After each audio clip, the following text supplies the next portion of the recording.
Good morning, good afternoon, good night, wherever you are. I'm Jordan Griffin, and this is my podcast, the Griffcast. And today we're going to mix it up a little bit. We're going to talk about the Titanic and more so how it sank.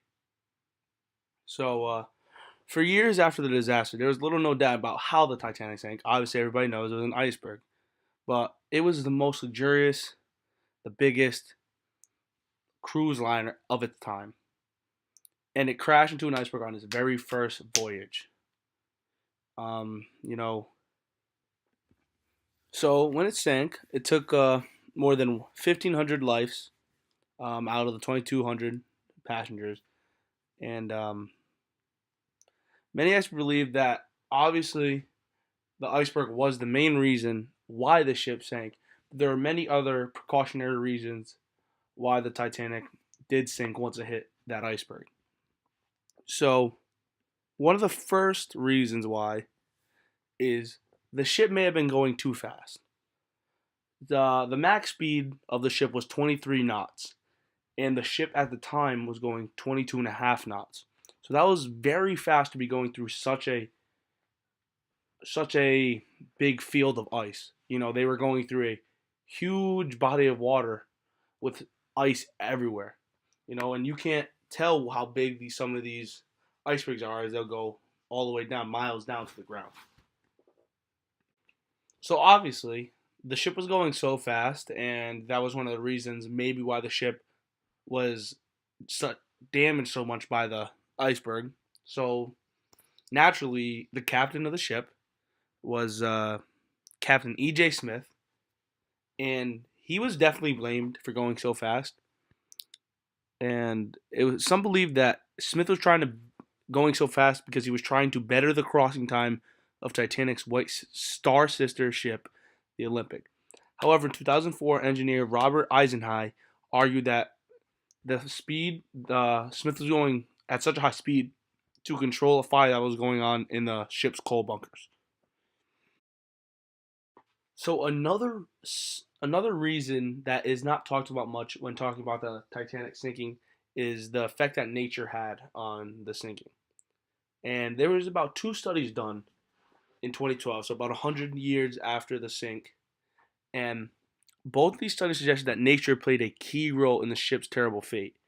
And the first study argued that the Earth came unusually close to the Moon and Sun in 1912, increasing their gravitational pull on the ocean and making for record tides, which caused increased amounts of floating ice in the North Atlantic around the time of the Titanic sinking. The second study was done by British historian Tim Malton, and he claimed that the atmospheric conditions on the night of the disaster may have caused a phenomenon called superrefraction. And this bending of light could have created mirages or optical illusions that prevented the Titanic's lookouts from seeing an iceberg earlier. It also would have made the Titanic appear closer and smaller to the nearby ship, the Californian, causing its crew to assume it was a different ship without a radio, preventing them from attempting to communicate. From their vantage point, and with these hazing conditions, when the Titanic started to sink, the Californian's crew would have thought it was merely sailing away. So basically, what Mr. Marlton's saying here is the the the ship, the Californian, they didn't even realize that the ship that they just saw was the Titanic. These these refractions off the water made the ship look a lot smaller than it was, and it looked like they were sailing away more so than sinking. So the Californian, all they thought was, oh, it's a small ship. They didn't have a radio, so they didn't really weren't able to call for help or let anybody know that, oh, this ship is sinking. So now let's talk about the nitty gritty about how the Titanic sank. So obviously, the Titanic sank due to an iceberg, a huge iceberg, an iceberg that just on the water surface would have rivaled the size of the Colosseum in Rome. And the iceberg that they encountered is more than likely originated mainly from the western coast of Greenland, where ice streams deliver large quantities of ice in the fjords, which lead to the Baffin Bay. Every year, 10,000 of small and large pieces of ice drop from the front of the glaciers and are pushed by the west green current slowly to northern latitudes, far away from ship routes. Following the first coast of Greenland, this current is diverted from the Canadian coast to the south, forming the Labrador Current that circumnavigates Newfoundland and delivers the iceberg to the warm Gulf Stream. A more than 5,000-kilometer long journey full of obstacles and incessant erosion by the sun. The water and waves. The water and waves. Only estimated 1 to 2% of large icebergs will, after a period of 1 to 3 years, reach latitude 45 degrees north, crossing one of the most important route ships of the entire Atlantic Ocean. Apparently, in 1912, icebergs were spotted remarkably often in this region, and various hypotheses tried to explain this anomaly. The years before 1912 were characterized by mild winters in Europe and possibly the northern Atlantic.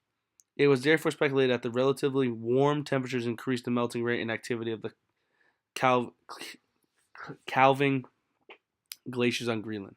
Also, a strengthened Labrador Current pushing cold water and icebergs much more to the south were proposed to explain the ice field that, in the cold night 100 years ago, forced various ships to stop along the Atlantic route. But both hypotheses, based on one recorded values of the sea surface temperature, which show an alteration of warm and cold period in 1920. So that was the science part of how the iceberg originated and where it came from.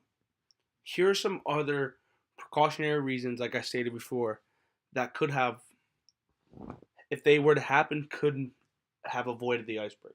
So one reason is that the wireless radio operator dismissed a key iceberg warning, and he most likely dismissed this warning because there was no prefix that said MSG, which meant Master Servicegram, and if that prefix was there, the operator would have, that prefix would have made that message a lot more urgent. Another reason is that the big ship might have taken a fatal turn. The steerer, the person who was steering the Titanic, might have gotten a little panicked after he was ordered to hard a starboard in order to avoid an approaching iceberg. Also, another reason was some people speculate that the Titanic's builders were kind of lackadaisical on building it and didn't build it to its best ability because they didn't feel like they didn't want to pay too much for it. Another reason is supposedly the lookouts had no binoculars, so they couldn't see the iceberg from far, far away. The last reason isn't really a reason why it sank, it's just more of a reason why maybe so many people died, was that there just wasn't enough lifeboats, everyone. Obviously, everybody see that in the movie.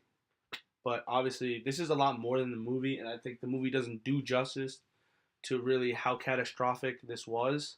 And not only that, how it could have been avoided and how serious icebergs truly are. These are huge pieces of ice. Like this piece, again, like I said, is the size of the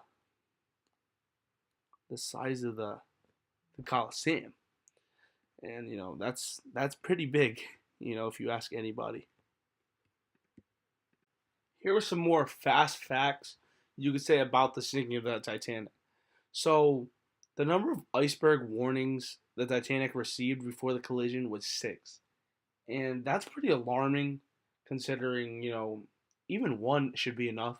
There were 6, and clearly, rightly so, as this was such a big iceberg. And it took 160 minutes for the Titanic to sink after hitting the iceberg. So that's only 2 hours and 40 minutes for the world's largest ship at the time to sink. And the temperature of the seawater in the area where the Titanic sank was -2 degrees Celsius. So they were in a very, very cold part of the ocean. And clearly that's why so many people died. Well, that's all the time we have today. I want to thank you in advance for listening to this. And if you made the end, I appreciate you. And, hopefully we can do more things like this. We can more talk about different things all the time. And, I really had a great time informing you about the sinking of the Titanic and gave you a little more information than the movie did. A little more information about the ocean side of it. So I appreciate it. And thank you for watching the Griffcast.